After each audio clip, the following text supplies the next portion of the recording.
So I've done everything that I could to escape from these pups out here. I've took them through an obstacle course.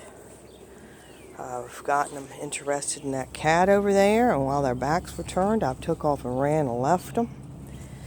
But by the time I get wherever I turn around to get a film of them, they're both right on my heels. So I have not been able to give these dogs whatever you call it when you escape from somebody.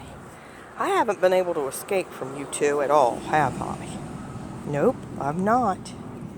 I'm going to try it again here. We'll see what happens. Well, I'm just going to put the camera behind and you all can see what happens. I'm just going to run. I'm going to run for the hills.